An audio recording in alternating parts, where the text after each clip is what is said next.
তো ভালোবাসার মানুষ যারা কাছের লোক আপনি বেশি দেন না তখন ভাইরা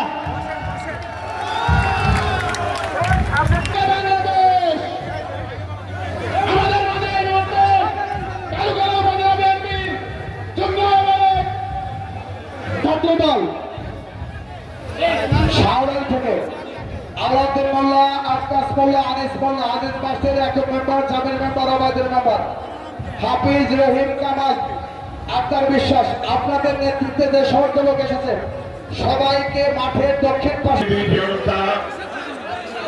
বাংলাদেশ জাতীয় বিরোধী দলের কর্মী ভাই বোনেরা, আজকে এখানে আমরা উপস্থিত হয়েছি আমাদের নেতা তারেক রহমানের কথা বলতে। আমরা এখানে উপস্থিত হয়েছি আমাদের নেত্রী দেশ নেত্রী এবং খালেদা জিয়ার কথা বলতে। কি অবিচার তাদের করেছে। আমাদের জিয়াউর রহমান আমাদের নেতা মারা গেলেন, আমাদের নেত্রী বিধবা হলেন। আমাদের নেতার সন্তান কোকর রহমানকে বেড়ে ফেলা দেওয়া, আমাদের নেতা আরেকজন তারেক রহমানকে পঙ্গু করে দেওয়া হলো, তার অত্যাচার হলো, অনাচার হলো, বিএনপির কোটি কোটি নেতা কর্মীদের হত্যা করা হলো এবং তাদেরকে জেলে দেওয়া হলো।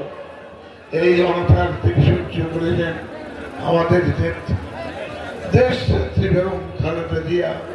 তিনি এই অত্যাচার সহ্য করেও গ্রামের মানুষকে ভালোবেসে তিনি কাজ করে গেছেন।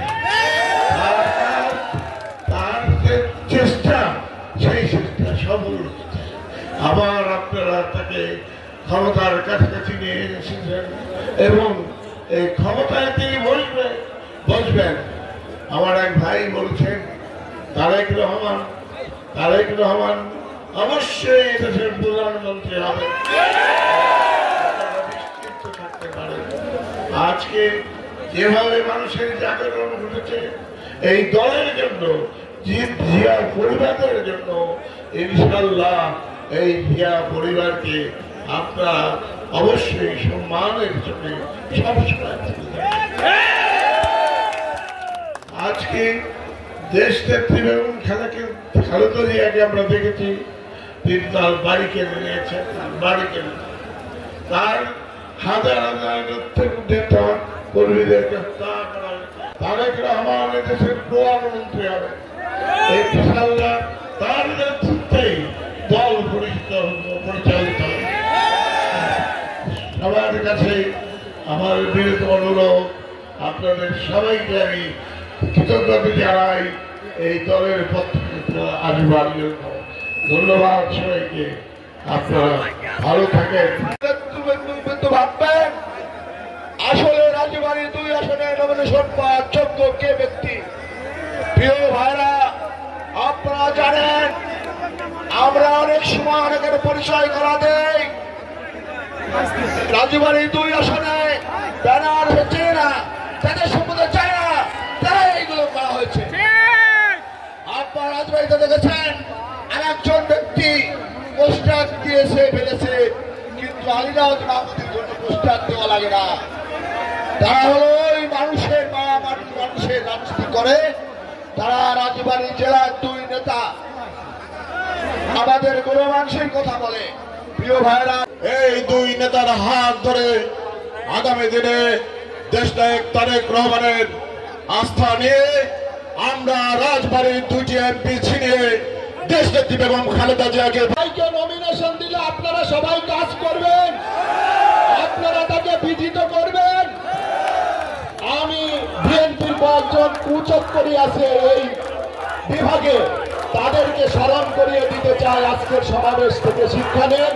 সবাইকে ধন্যবাদ জানিয়ে আমার বক্তব্য শেষ করছি। এবং বাংলা বালিয়াকান্দির রাজবাড়ির নেতৃবৃন্দ, সামনে আমার বিএনপির নেতৃবৃন্দ, আসসালামু আলাইকুম। বন্ধুগণ, আপনারা অধীর অপেক্ষায় আছেন আমাদের 2 জন বর্ষিয়ান নেতা, যাদের নেতৃত্বে আমরা রাজনীতি করে থাকি। তারা বক্তব্য দিবেন। আপনাদের শুধু আমি ধন্যবাদ জানাবো। আপনারা কষ্ট করে আমাদের ডাকে এখানে এসেছেন।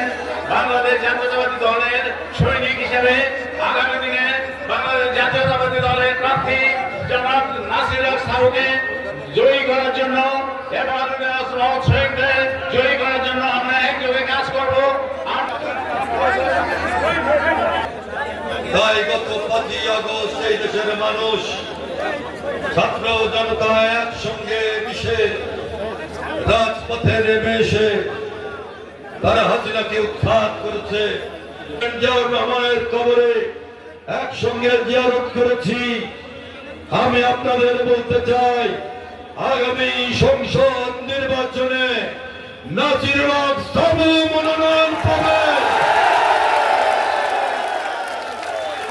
কোন দ্বিধা আছে? কোন দ্বিধা, কোন দল চাল না রেখে আমরা প্রত্যেকটা মানুষ আমাদের নেতা জনাব নাসিরুল হক সাবুর পাশে দাঁড়াই। আমাদের নেতা জনাব তারেক রহমান বাংলাদেশের প্রধানমন্ত্রী হবেন। এই এলাকায় পদ্মা ব্যারেজ হবে, পদ্মা সেতু হবে, পাংশার মাটি সোনায় পরিণত হবে। শুধু নাসিরুল হক সাবু পাশে থাকবেন, তার হাত ধরে থাকবেন। এই আমার আপনাদের কাছে আহ্বান।